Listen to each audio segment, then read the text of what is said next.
ആക്ഷേപങ്ങൾ കേൾക്കും, ഇപ്പുറത്ത് കേൾക്കും. പല ആളുകളുടെയും വിശ്വാസം വേണ്ടാത്ത ചീത്തയും കേൾക്കേണ്ടി വരും. ഇതെല്ലാം കേട്ടിട്ട് നമ്മളാണ് പ്രവർത്തിക്കുന്നത്. അപ്പോഴും നിങ്ങളുടെ വിശ്വാസം തകർന്നു പോകരുത്.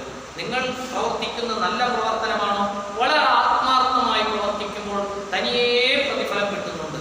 അസോസിയേഷൻ മാനേജ്മെന്റാണ് പ്രവർത്തനങ്ങൾ പറഞ്ഞ് ഇതിനെ ലക്ഷ്യത്തിലെത്തിക്കാൻ. അസോസിയേഷൻ എന്ന് പറഞ്ഞാൽ കൂട്ടായ്മയാണ്.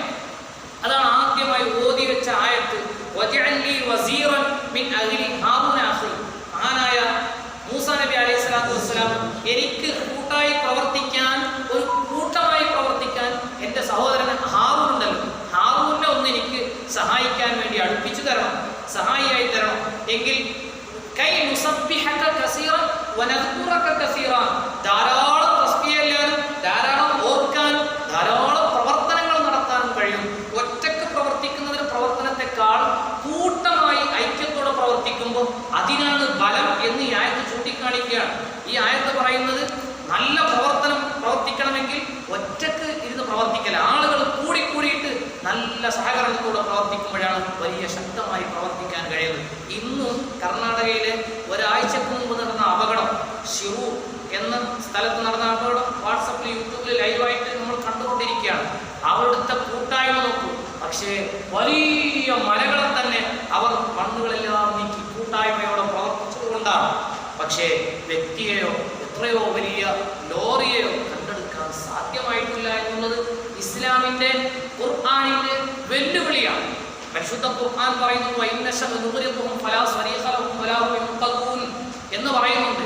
അതായത് ഏതെല്ലാം ആധുനിക വിദ്യകൾ കൊണ്ടുവന്ന്, റഡാറുകൾ കൊണ്ടുവന്ന്, വിഷയം മാറുന്നുണ്ട്, ഞാൻ എൻ്റെ വിഷയത്തിലെ കിടന്നു, റഡാറുകൾ കൊണ്ടുവന്ന് അവർക്ക് ഈ ലോറിയെ, ഇത്രയും വലിയൊരു ലോറിയെ മണ്ണിനടിയിൽ കണ്ടുപിടിക്കാൻ കഴിയില്ല. കൃത്യമായ സാറ്റലൈറ്റ് വഴിയിൽ ആ ലോറിയെ കണ്ടെത്താൻ കഴിഞ്ഞിട്ടില്ല എന്ന് ശാസ്ത്രം ഇന്ന് തോറ്റിരിക്കുകയാണ് എന്നുള്ളത് നമുക്ക് പറയാം. പക്ഷേ പരിശുദ്ധ ഖുർആൻ വെല്ലുവിളിയാണ്. അല്ലാഹു തആല പറയാം, എത്ര കാലം, എത്ര സമയം നമ്മൾ ഒളിപ്പിച്ചു വെച്ചാൽ അത് കണ്ടുപിടിക്കാൻ ഏത് സാറ്റലൈറ്റിനും കഴിയില്ല. ഫലാ സരീഖ ലഹും വലാ ഹും യുഖദൂൻ. അല്ലാഹു തആല ഒരു വർത്താനം ഉണ്ടാവില്ല, കണ്ടെത്താൻ കഴിയില്ല. കണ്ടുപിടിക്കുമോ? അല്ലാഹു തആല സമയം കൊടുക്കും, ആ സമയത്തുള്ളിൽ പിടിക്കും. അല്ലാഹു സുബ്ഹാനഹു വ തആല പരിശുദ്ധ ഖുർആൻ ഇസ്ലാം എത്ര സുഭദ്രമാണെന്ന് നോക്കൂ. പറഞ്ഞത് അസോസിയേഷൻ നോക്കൂ നിങ്ങൾ. ഇസ്ലാം ദീനിന്റെ വളർച്ച തന്നെ എങ്ങനെയാണ് ഉണ്ടായത്?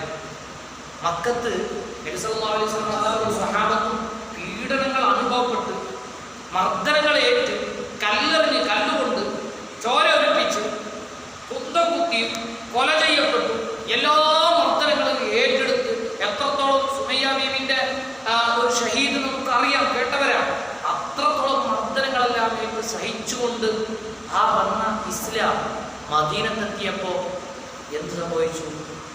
മദീനത്തെത്തിയപ്പോൾ വളരെ ഐക്യത്തോടെ മുഹാജിരീങ്ങളും അൻസാരികളും കൂട്ടമായിട്ട് സഹകരിച്ച് പ്രവർത്തിച്ചപ്പോൾ ഇസ്ലാം ദീൻ വളരെ വ്യാപകമായി, എത്രയോ വിശാലമായി പ്രവർത്തിക്കാൻ ധൈര്യത്തോടെ കഴിഞ്ഞു എന്നുള്ളത് കൂട്ടായ്മയാണ്. അതാണ് അസോസിയേഷൻ.